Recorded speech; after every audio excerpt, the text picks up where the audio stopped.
We went back to where it all began, the first time Marcia saw him. The quiet runner who couldn't meet her eyes. The stranger whose single glance sparked a connection she couldn't explain, and he didn't know how to handle. But tonight, that stranger returns. They're face to face again, tension raw, words sharp, emotions rising. And before the night ends, Marcia will learn the one thing she's been dying to know. His name.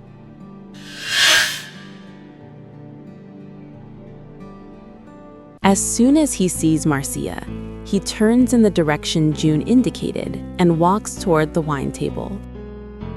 The atmosphere is rowdy, a situation the runner has been trying to avoid, but he would rather face this than engage with the student he had met earlier that day.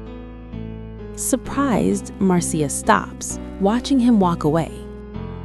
Feeling embarrassed, she returns to the two friends she had been standing with earlier and continues talking with them. By the end of the evening, the runner is leaving when Marcia rushes up to him, grabbing his shoulder. "Hey, hello there. I see you came. How was the event? Did you like any particular wine?" she chirps. The runner stops, turning his head slightly.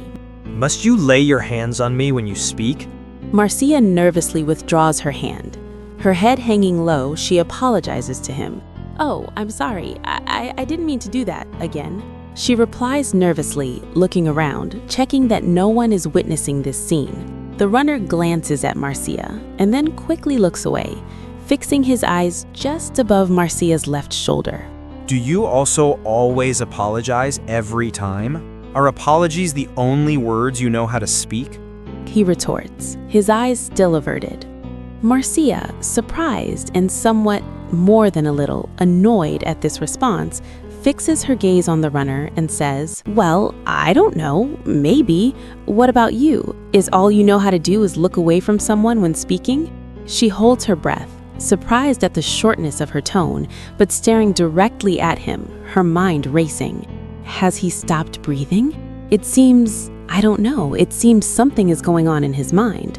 Marcia muses as she fixes her deep brown eyes on her runner's face. My runner? Marcia's mind starts racing and her face flushes unexpectedly.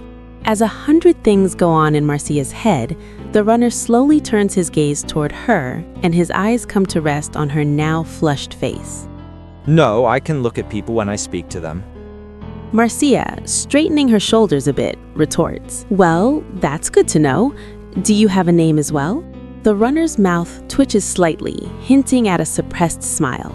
My runner? Her mind buzzes again. He seems to pause and then, as if making a decision, responds. Julian. Marcia blinks, exhales slightly, relaxes her shoulders a bit, and replies. Oh, great, Jillian. I'm Marcia, she chimes, holding out her hand for a handshake. The runner looks down at her hand and again seems to pause for a moment, then stretches out his hand to complete the greeting. Marcia smiles broadly at him. Still holding Jillian's hand, Marcia inquires spiritedly, "So, how was the wine tasting?" Jillian's eyes are on their hands, still locked together in the handshake. He gazes back up at Marcia's face and responds. It was average. The wine was of sufficient quality for the level of the club. One could not expect wine from the Musigny vineyard or from the Sauternes region of Bordeaux, but this was not unsatisfactory. Marcia, excitement bubbling within her, pulls Jillian's hand, making him involuntarily take a step forward. Looking into his eyes enthusiastically, she presses him excitedly. "Do you know wine? You know about wines? How do you know the Musigny vineyard in Sauternes? What about wines from the Vega Sicilia estate or the Harlan estate? Do you know about those as well?" Jillian tries to pull his hand out of the handshake that has gone on far too long, but Marcia tightens her grip, her brown eyes clearly saying, Tell me more about the wines and the regions that you know." Jillian exhales.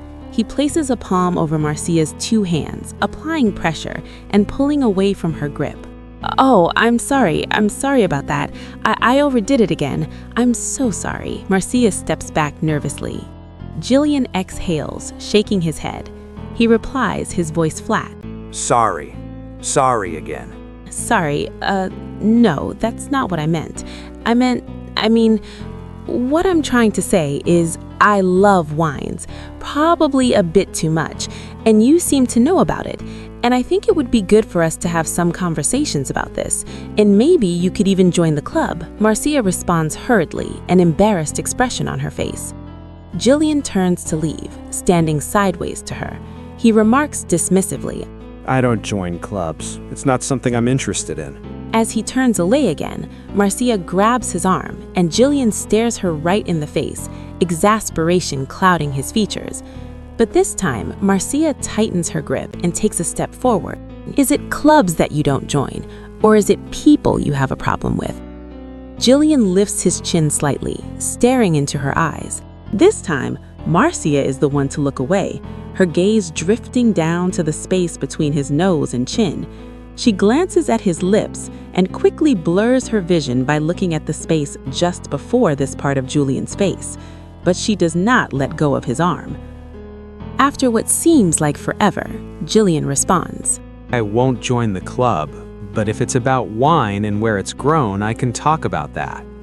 Marcia looks up, her doe eyes shining and dancing in her clear, oval-shaped face, and responds, Excellent, great, where do we meet? How do we meet? Her voice vibrant once again. Jillian pulls away from Marcia and asks neutrally, You have a phone number? Marcia didn't mean to touch him again, but somehow she always does.